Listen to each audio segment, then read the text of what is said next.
Go.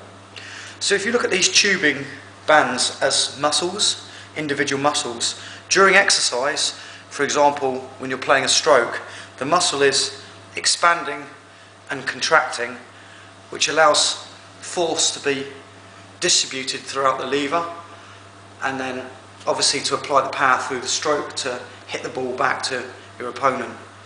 What happens though when these muscles are used is that if they're not returned back to their resting state when you finish training, and on the start of the next session unloaded of any compensations that have occurred since the training session, then the muscles, or the fascia more likely, which contains the muscles, tends to knot itself up, just like the bands here. And depending on the level of the knotting, there'll be trigger points, which are hardened pieces of tissue, of fascial tissue, which restricts the movement within the chain and obviously causes faulty movements and overcompensations using other muscles to try and do a similar job.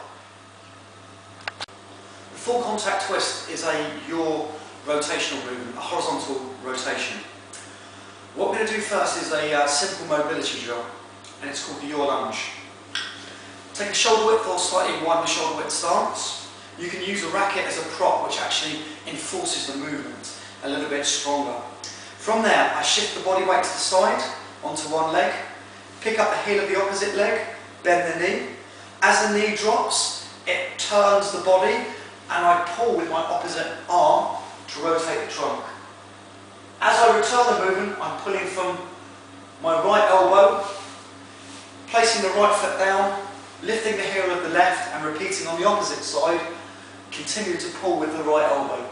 From there, I'm going to transfer and repeat side to side for about 20 seconds. We've now done the mobility drill, the yaw lunge. We're going to look at using the yaw lunge with the club bell and building the sophistication or the complexity of the movements. The first exercise we're going to look at is that yaw lunge with the club bell at order position. So I'm keeping the shoulders down, elbows tucked in, making sure there's no gap between the elbows, particularly when I actually go through the lunge movement. So from there, I'm following a similar movement to what I did in the mobility drill. This time, making sure that club bell is kept vertical.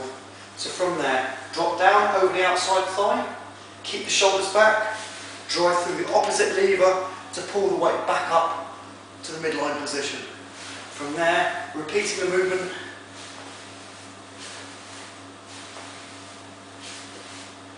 I then change the grip and do the same movement on the opposite side, keeping those shoulders back, club bell vertical.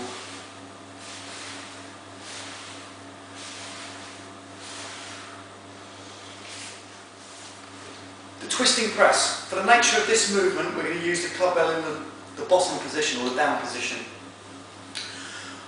Neutral stance, hip sways to the side, rotation occurs from the hip, pressing the weight up to the opposite shoulder, screwing the elbows in, ringing the neck of the club bell. Draw the elbows back to pull the club back to the body, return back to the start position. And again I'm going to repeat, hip sway, rotation and press. Change the grip and repeat on the opposite side. Sway, rotate and press. The movement should actually start to feel smooth and in easy transition between the twist and the press. Finally, we're going to piece it all together. We're going to put the yaw lunge with the twisting press to make the full contact twist.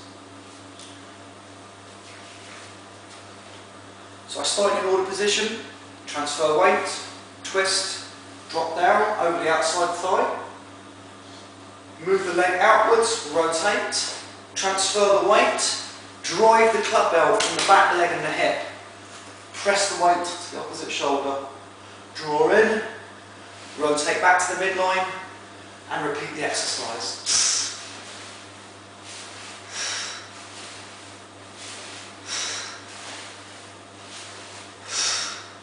Again, you can change the grip and repeat on the opposite side. There are a couple of progressions we can add to the exercise, which I'll explain now.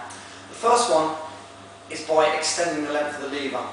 As I demonstrated in the last two exercises, I kept the elbow bent as I was at the bottom position, all the way through the middle, and then I extended as I went to the top.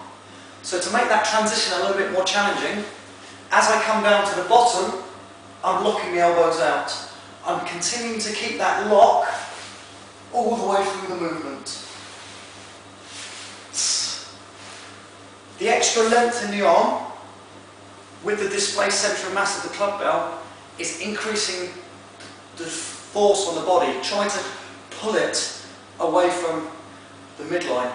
Your job there is to increase the activation and the connection, pulling you back into the floor. The second transition is a continuous movement. So instead of just working from one line and back, we're now going to work both lines.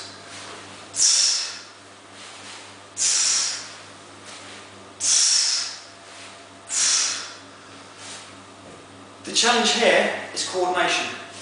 You're now working on the offside with the grip in a strange position, so it's going to feel like awkward to actually transfer onto the opposite side, but with a little bit of practice that will become natural.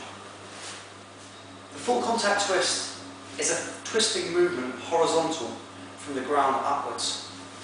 We're loading the fascial tissue, unloading it to generate the force, very similar to a backhand or a forehand in tennis.